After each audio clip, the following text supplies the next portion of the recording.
많은 분들의 고민이죠. 노후 준비, 그리고 은퇴 준비. 얼마가 있어야지 일하지 않고 여유롭게 살 수 있을까요? 자, 여기서 제가 복리의 힘을 보여드리겠습니다. 우리가 가진 원금 시드머니의 2배, 10배를 만들려면 어떤 과정을 거쳐야 될까? 그 과정을 알려드릴게요. 먼저 사회초년생분들이 제일 가장 쉽게 모을 수 있는 돈 3천만 원이죠. 한 달에 83만 3천 원씩만 3년 모으면 3천만 원 되죠. 누구나 가능한 금액이에요. 그렇다면은 이 3천만 원을 가지고 연 10% 복리 수익을 냈을 때 내 원금이 2배와 10배가 되는 그 시점 언제일까? 먼저 1년 3천이 3,300이 되죠. 3년 차 3,900 거의 4천이에요. 5년 차에는 4,800, 8년 차 6,400이 됩니다. 이때 원금의 2배가 되는 거예요. 3천에서 2배인 6천. 계속 시간이 가고 15년 차 4배가 됩니다. 1억 2,500이죠. 22년 차 8배, 2억 4천, 25년 차 10배입니다. 3억 2,500이에요. 이렇게 3천으로 연 10% 복리 수익을 꾸준히 낸다면 8년 차에 2배, 25년 차에 10배를 낼 수 있다는 거예요. 그러면은 3천만 원으로 연 15% 복리 수익을 낸다면 어떨까요? 1년 차 3,450, 3년 4,560, 5년 차에 드디어 2배가 되죠. 연 10%일 때는 8년 차에 2배가 된 반면에 수익률이 5%가 올라가니까 3년이 앞당겨집니다. 그리고 10년 1억 2천 4배, 15년 차에는 8배가 돼요. 17년 차에 10배 3억 2천, 20년 차에는 약 5억 가까이 되죠. 이렇게 연 15% 수익을 낸다면 5년 차에 2배, 17년 차에 10배 수익을 낼 수 있다는 거예요. 10% 수익일 때는 8년 차에 2배, 25년 차에 10배였죠. 2배의 경우 3년이 앞당겨지고 10배의 경우 8년이 앞당겨져요. 이만큼 수익률이 중요하다는 거예요. 안정적인 수익, 원금을 잃지 않는 안정적 꾸준한 수익. 연 10% 복리로 8년이면 2배, 25년이면 10배입니다. 연 15% 복리, 5년이면 2배, 17년이면 10배라는 거예요. 근데 말씀드렸듯이 우리는 계속 돈을 벌죠. 추가 자금을 시드머니에 계속 포함시킬 수가 있어요. 시작은 3천이었지만 5천이 되고 1억, 2억이 될 수 있다는 거예요. 시드머니가. 그렇다면 이 8년 2배, 25년 10배 라고 하더라도 실제 우리가 모을 수 있는 거는 25년이 됐을 때 20배 이상도 가능하다는 겁니다. 또 수익률이 15% 이상 된다고 한다면 5년에 2배, 17년에 10배예요. 무난하게 20년 정도면은 최소 15배 이상 수익을 낼 수 있지 않을까요?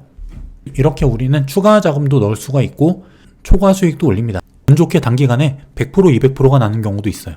물론 손실이 날 경우도 있죠. 또 집을 샀는데 부동산이 그냥 단기 몇 년 사이에 몇 억이 올라갈 수도 있죠.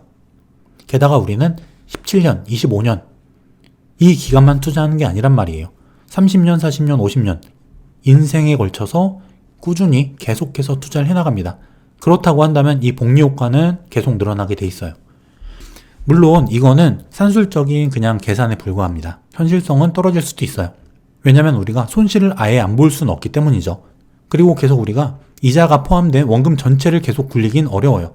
현금 비중도 어느 정도 가져가야 되고 안전자산도 필요하고 때로는 시드머니의 일부만 가지고 굴릴 때도 있으니까요. 제가 드리고자 하는 말씀은 바로 이거예요.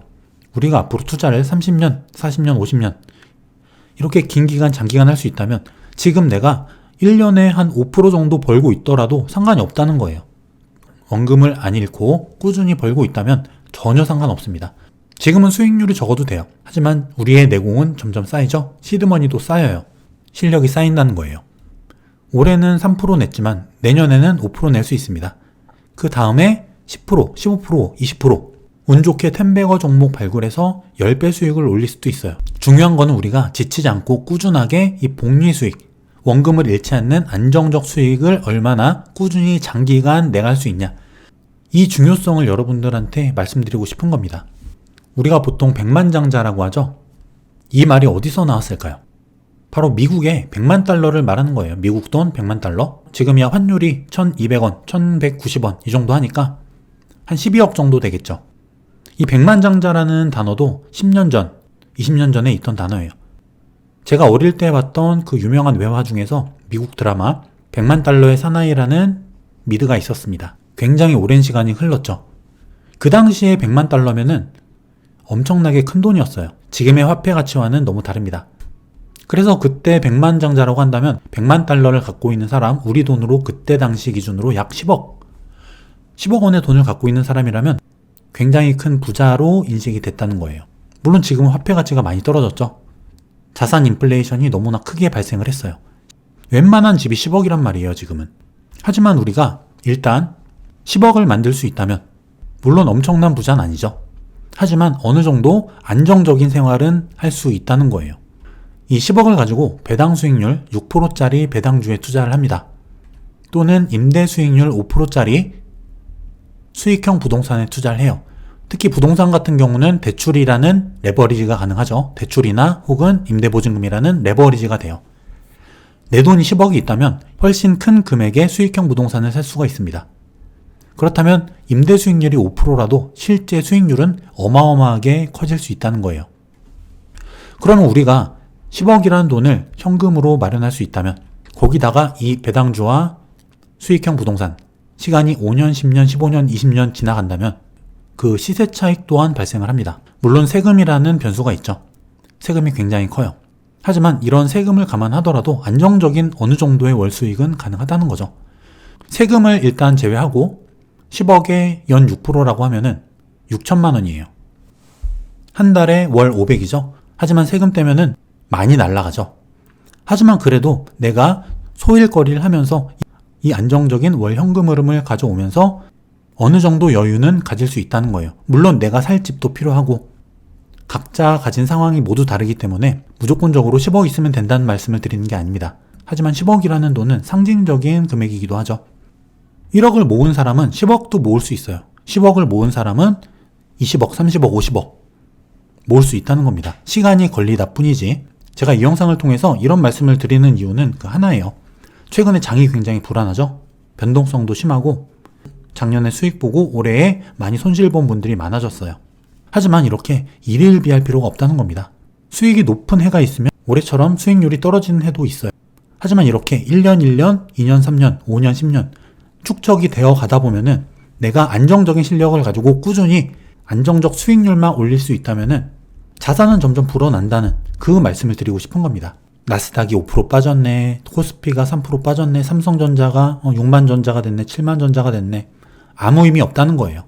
5년 전에 삼성전자 주가가 얼마였을까요? 10년 전에는요? 지금 우리가 1, 2년, 몇 달 사이에 등락하는 삼성전자 주가를 보고 굉장히 힘들어합니다. 하지만 5년 뒤, 10년 뒤 삼성전자 주가를 본다면 지금의 흔들림, 아무 의미가 없다는 거예요. 삼성전자뿐 아니죠. 상승효과TV에서 투자하고 있는 차이나 전기차 ETF라던가 미국 나스닥 추종 ETF, QQQ나 나스닥 100 ETF, 그 외 우량한 미국의 빅테크 기업들, 구글, 애플, 테슬라, 아마존, 4차 산업혁명을 리딩할 우량주들.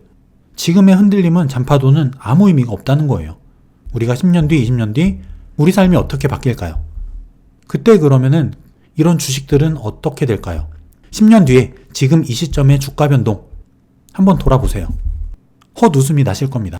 1, 2년, 5, 6개월, 두세 달 이런 게 아니라 10년 뒤, 20년 뒤를 보고 길게 투자를 하자는 거예요.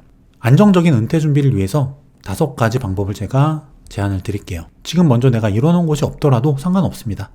길게 최소 10년 이상의 장기적인 목표를 가지고 10억을 목표로 해서 긴 투자 계획을 가지시라는 거예요. 그리고 소비 통제, 처음에 3천으로 시작해서 10배 돼봐야 3억이죠.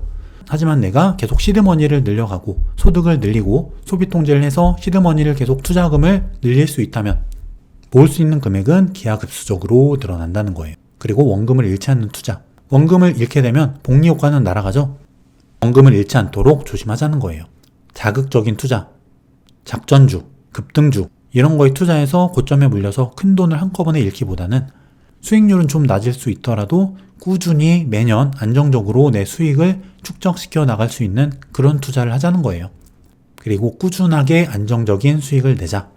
별거 아닌 것 같아도 5년, 10년, 15년, 20년, 30년, 50년 쌓이게 되면 결국 이 돈은 10억, 20억, 30억 늘어난다는 거예요. 그리고 중개형 ISA나 IRP 같은 이런 절세형 계좌들 이런 것도 적극 사용을 하세요. 몇 프로 정도만 내가 절세를 할 수 있더라도 장기적으로는 굉장히 큰 차이를 냅니다.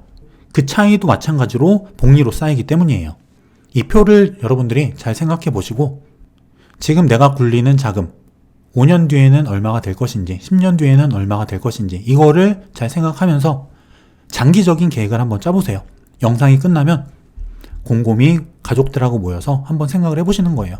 2022년에는 얼마의 소비 통제를 어떻게 하고 종잣돈을 얼마나 모아서 어떻게 굴릴 것인가 가족이 다 함께 계획하고 고민해보는 시간을 갖자는 거예요.